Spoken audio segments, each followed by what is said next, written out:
मीरा ग था मीरा आत्या काय झालंय आईला? कुठे काय? बाबाईशी भांडला का?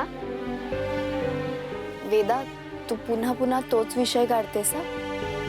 हे बघ, असं काहीच नाहीये. आणि आई काय म्हणाली ऐकलंस ना तू? उद्या स्कूल आहे, सकाळी उठायचं नाहीये का तुला? चला चल झोप आता.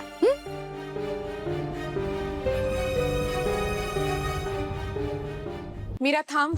मीरा मीरा थांब बघ. ताई, मला या विषयावर कोणाशी काहीच बोलायचं नाहीये. नाही, तुला बोलावं लागेल. निदान मी वेदाची आई आहे म्हणून तरी माझ्याशी बोलावं लागेल.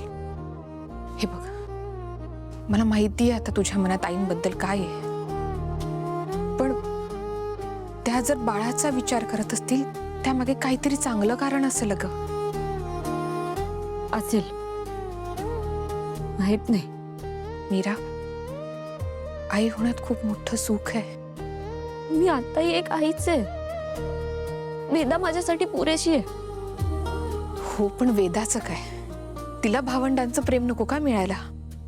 मीरा, वेदासाठी तरी तुम्ही बाळाचा विचार करायला हवा ग. सांगितलं ना, वेदा असताना मी बाळाचा विचार करणार नाही. आणि जसं तू म्हणालीस, खरे, मी तिला 9 महिने पोटात वाढवलेलं नाहीये.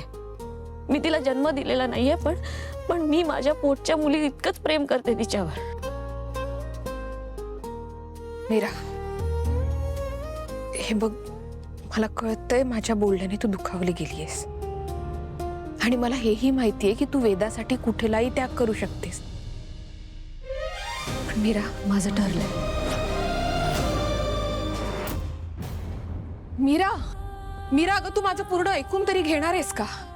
मला माहिती आहे की तुला मूल झाल्यावर तू वेदाला अंतर देणार नाहीस, माझी खात्री आहे अगं. पण मीरा, मलाही वाटायचं की वेदानंतर आपल्याला एक मुलगा व्हावा. मी आणि अथर्वने ठरवलं होतं अगं सेकंड चान्स घ्यायचं. पण मीरा, अथर्वची इच्छा असेल ना की त्यांना दुसरं मूल व्हावं? ताई, जर असं होतं तर आई साहेबांच्या आधी वेदाचे बाबा माझ्याशी का नाही बोलले?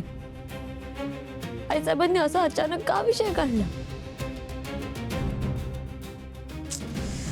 देवी आई, कसं समजावू मी या मुलीला?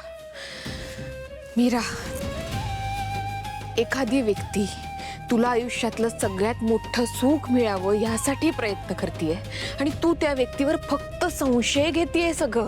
जाऊ दे, तुला ना नाही कळणार. काय नाही करणार मीरा? काय नाही करणार सांग ना.